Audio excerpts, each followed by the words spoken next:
Well, now, the BBC has hit the headlines this week after a number of parents complained, branding the channel reckless after airing a BBC show on their website called Just a Girl. It depicts an 11-year-old girl's struggle to be prescribed hormones that stunt puberty, as she was born a boy but wishes to transition and live her life as a female. In their responding statement, the BBC said Just a Girl is about a fictional transgender character trying to make sense of the world, dealing with bullying and work, and to try and find out how to keep her friends, which are universal themes that many children can relate to and which has had a positive response from our audience. CBBC aims to reflect true life to our audience, providing content that mirrors the lives of as many UK children as possible. Well, that's what they said, but regardless of age, coming out as transgender can be a long and difficult journey. But what support do we have in the county for the transgender community? And should we be doing more? Well, here to shed a little light is Katy Went. Hello, welcome to you. Nice to see you. Hello, thank you very much for coming in. First of all, what is transgender? Ooh. Or is that a silly question? No, there's no such thing as a silly question, particularly with me. Transgender describes both one type of trans person, but it is also an umbrella term. So it includes everything from transvestite/crossdresser all the way through to transsexual. But there are many people who actually describe themselves as transgender in its own right as well. Now, you were born initially... I was born, yes. Yes, that's the end of the question. Goodbye. No, you were born initially a girl, but just for a couple of hours. Is that right? And then became a boy. Can you just explain that? Well, looking back on it, I tend to joke about it being I was just born with my legs crossed, but actually I was told by surgeons subsequently that actually the definition of sex as themselves for the first hour or two.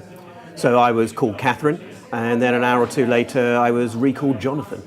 Good Lord. Your mother must have been most confused. Well, I'm interested. She was just concerned that I was alive because I also was born not breathing for 7 minutes. Well, that is the key thing. Yes, Do you true. think that there is enough respect in society for people who are transgender? Are we starting to break through now and understand a bit more and tolerate a bit more about people who are transgender? I actually think we are. I think it's been, it's been described on the front of Time magazine, the transgender tipping point, by Laverne Cox and others. I mean, trans are now involved in TV as actors and actresses, as featured, as acting as themselves as well, have been Women of the Year on numerous magazines. Some of those I would dispute. But it's absolutely amazing that we have reached this tipping point, probably in the last 2 years. I mean, I think probably the first documentary that began to treat it healthily was My Transsexual Summer, which was ultimately filmed by the same company, I think, behind Big Brother. But it was kind of a fly on the wall watching 7 transgender people for 2 months during their transition, one of whom was from Norwich. But this is the problem, though. Yes, it was filmed by the same company behind Big Brother. They're a very good company with a huge portfolio of very successful television programmes. But they also make entertaining television. Yeah. And the problem here is that at times the transgender community have been that, just entertainment, something to poke fun at. Well, I mean, there's a degree to which it is sometimes exploited for entertainment value, absolutely. The number of people who are trans who actually won Big Brother is quite amazing as well, people going in each direction. So I do think that there are some issues there. But it was something, I think it was Eddie Izzard said many years ago that actually inspired me when he said, you know, at some point in the future it would be amazing to see transgender newsreaders, transgender CEOs, transgender weather girls. And obviously we've had the Anglia Regional TV, India Willoughby, I think it is, who's returned to work as female. Oh, right. And that's no storm at all. Yes. And so once you get to that stage where people start returning to work as another gender and no one blinks, and suddenly they think, oh my gosh, you're just so much happier, then everyone starts to accept it. You're always going to have pockets of bigotry.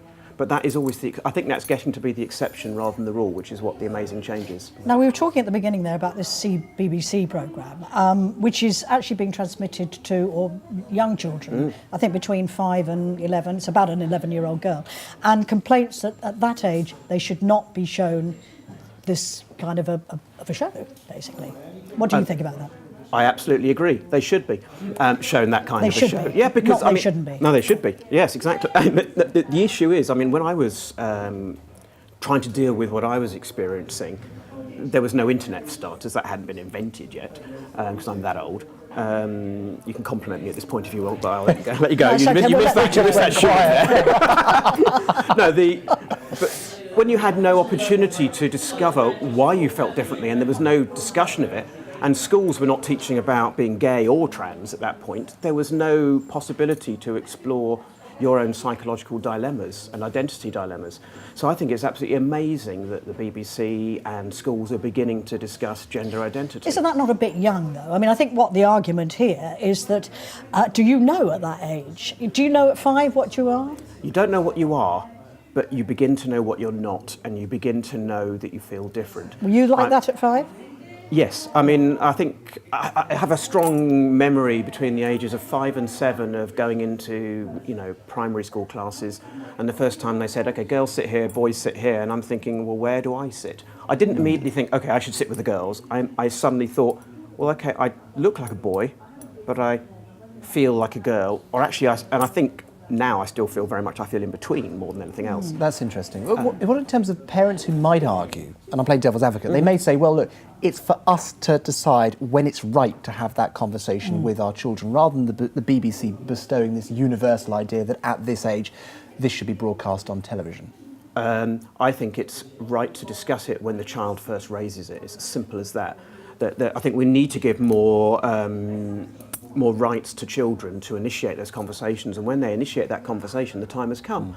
And if I'm being devil's advocate from the other side, because there are a proportion of people who are born intersex, they can't switch off the fact that their bodies might be different, and so the first time they go to school and realise that when they see something on TV or when they go through changing rooms during sport and realise their bodies are different to both boys and girls in some way. Now, this is a minority of people.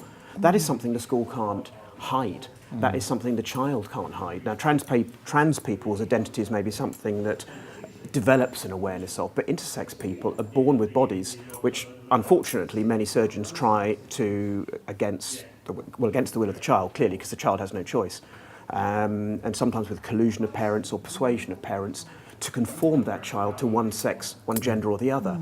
But for those that aren't pushed down that route, or for those that might undergo multiple operations, their bodies are different all the way through. So if that's true of intersex children, it should be a discussion that is open to trans children as well. Well, sadly, we have run out of time. It's such a I could go fascinating on for the whole subject. show. And I know that you help a lot of people, don't you?